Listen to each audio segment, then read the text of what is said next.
सोनबरसा गांव, कच्चे घरों, धूल भरी गलियों और भूख प्यास के बीच बसने वाली उम्मीदों का नाम। यहीं रहती थी एक गरीब माँ राधा। उसका संसार था उसकी दो छोटी संतानें मुन्नी और छोटू। सुबह की किरणें मिट्टी की दीवारों पर गिरती है। राधा चूल्हे पर फूंक मारती है और बस दो रोटियों का इंतजाम करती है। घर में आज भी खाने का सामान नहीं है। मुन्नी स्कूल जाने को तैयार है, पर पैरों में चप्पल नहीं।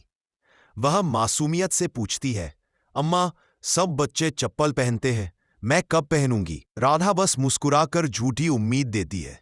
छोटू चुपचाप बैठा है। उसने कल से ठीक से कुछ खाया नहीं, लेकिन माँ को दुख न हो इसलिए कहता है, अम्मा, मुझे भूख नहीं, मैं पानी पीकर सो जाऊंगा। राधा मजदूरी के लिए ईंट भट्ठे पहुंचती है। धूप तेज है, हवा में धूल है, लेकिन उसके दिल में बस एक ही बात, मुन्नी के लिए एक जोड़ी चप्पल। सूरज सिर के ऊपर, ईंटें गर्म, हवा जलती हुई। राधा के पसीने में बच्चों की भूख और आंखों में कल की उम्मीद चमकती है। सारा दिन ईंटें उठाते उठाते उसके हाथ फट जाते हैं, लेकिन राधा दर्द को भी दर्द नहीं बनने देती। बस मन में दो ही शब्द, मेरे बच्चों के लिए, मेरे बच्चों के लिए। अचानक घनघोर बारिश शुरू होती है। मजदूर भागते हैं, पर राधा वही काम करती रहती है। गीली साड़ी, भीगे बाल, लेकिन इरादा सूखा और मजबूत। शाम को राधा थकान से टूटी हुई घर लौटती है। पैरों में दर्द, हाथों में फफोले, लेकिन बच्चों को देखकर थकान गायब। राधा घर आती है और देखती है चूहे चावल खा गए।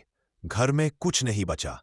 मुन्नी और छोटू खाली कटोरी लिए माँ को देखते रहते हैं। रात को राधा को तेज बुखार हो जाता है, लेकिन सुबह होने से पहले ही वह उठ बैठती है। उसे पता है, रुकना मतलब बच्चों का एक दिन और बिना चप्पल का स्कूल।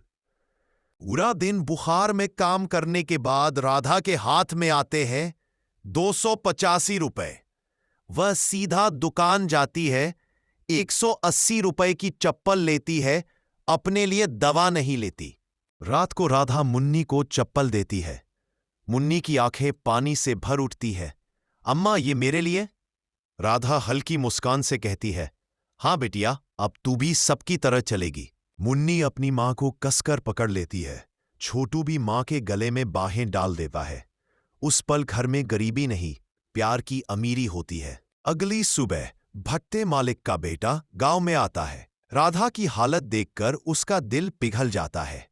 वो सोच नहीं पाता कि इतना दर्द एक माँ अकेले कैसे सहती होगी। वह राधा को आवाज देता है, दीदी, ये आपकी मजदूरी का हक नहीं, ये आपकी मेहनत का सम्मान है। और उसे दवाइयाँ, राशन और बच्चों की स्कूल फीस देकर मदद करता है। राधा को घर के पास पक्की नौकरी मिलती है, सफाई और खाना बनाने की। कम मेहनत, ज्यादा पगार। अब उसके चेहरे पर दर्द कम, शांति ज्यादा होती है। रात में लैंप की रोशनी के नीचे मुन्नी पड़ती है। उसकी आंखों में बड़े सपने हैं और राधा हर पन्ने में अपना भविष्य देखती है। कुछ महीनों बाद घर में खुशियों की लौ चलने लगती है। मुन्नी स्कूल में पहले नंबर पर आती है। छोटू भी अच्छी तरह पढ़ रहा है। राधा की थकान अब मुस्कान में बदल चुकी है। रात में राधा आसमान की ओर देखती है। तारे चमक रहे हैं और वह धीरे से कहती है, हे भगवान, मेरे बच्चों का रास्ता आसान कर देना, बाकी मैं संभाल लूंगी। कहानी यहां खत्म नहीं होती, यहीं से एक नई सुबह शुरू होती है।